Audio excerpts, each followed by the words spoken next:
2025 সালে এসে 25,000 টাকা বাজেটে আপনি কি চান? একটা কার্ভ ডিসপ্লে, ফাস্ট চার্জিং নাকি গেম খেলার জন্য পাওয়ারফুল প্রসেসর?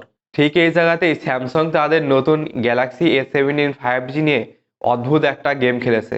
এদিকে তারা দিচ্ছে 6 বছরের আপডেটের লোভনীয় অফার, আর অন্যদিকে বক্সে 15 ওয়াটের চার্জার আর ডিসপ্লের মাথায় সেই পুরনো আমলের নচ।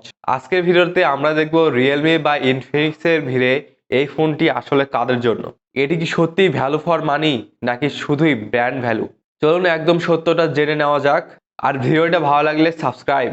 শুরুতেই ডিজাইন। স্যামসাং এখানে কি আইল্যান্ড ডিজাইন কন্টিনিউ করেছে।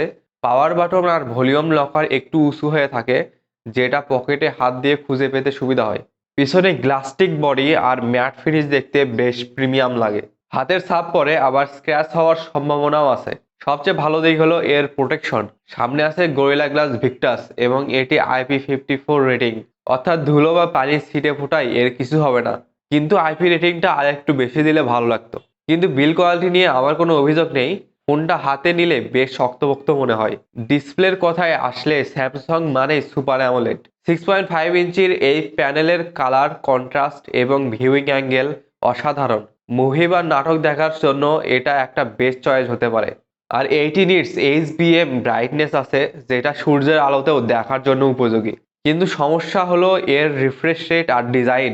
2025 সালে এসে 25,000 থেকে 31,000 টাকার ফোনে 90 হার্টস এবং সেই পুরনো ওয়াটার ড্রপ নচ বা ইউকার ডিসপ্লে মেনে নেওয়া সত্যিই কঠিন।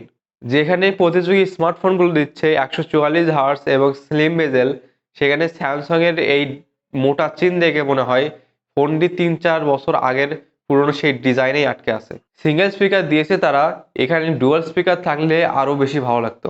এখন আসি মেইন পয়েন্টে, পারফরমেন্স। এখানে স্যামসাং ব্যবহার করেছে এক্সিনোস 1330 5 ন্যানোমিটার চিপসেট।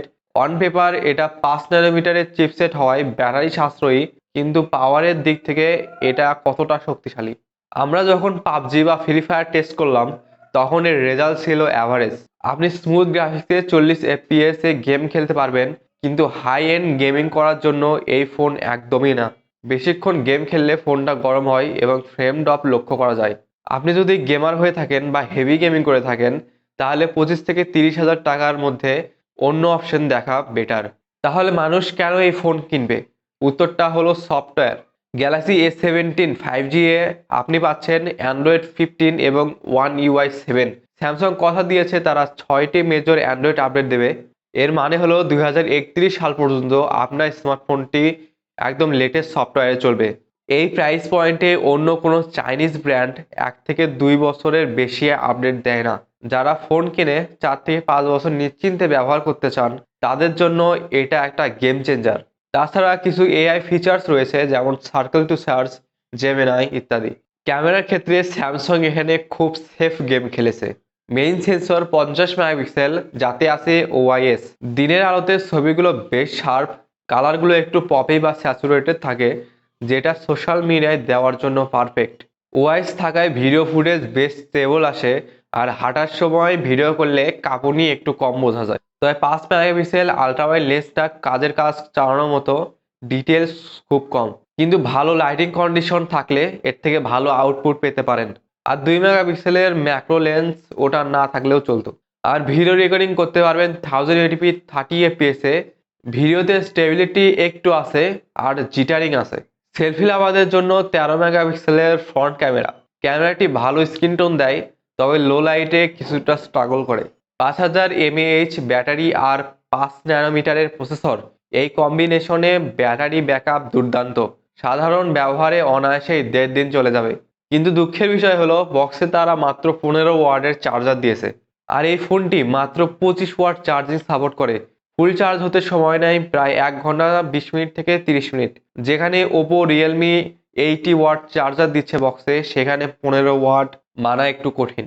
সবশেষে স্যামসাং গ্যালাক্সি A17 5G আপনার কি কেনা উচিত? যদি আপনার প্রায়োরিটি হয় দীর্ঘমেয়াদী ব্যবহার, যেমন 4 থেকে 5 বছর, ক্লিন সফটওয়্যার এক্সপিরিয়েন্স এবং সিকিউরিটি, ভালো ব্র্যান্ড ভ্যালু এবং আফটার সেল সার্ভিস, তবে 25,000 টাকায় এই 128 GB ভেরিয়েন্টটি আপনার জন্য পারফেক্ট চয়েস। কিন্তু আপনি যদি হেভি গেমার হন, ফাস্ট চার্জিং এবং মডার্ন ডিজাইন চান, বক্সে বেশি ওয়াটের চার্জার আশা করেন, তাহলে এই ফোনটি আপনার জন্য নয়। এই ছিল গ্যালাক্সি A17 5G। ভিডিওটি ভালো লাগলে সাবস্ক্রাইব। দেখা হচ্ছে পরের ভিডিওতে।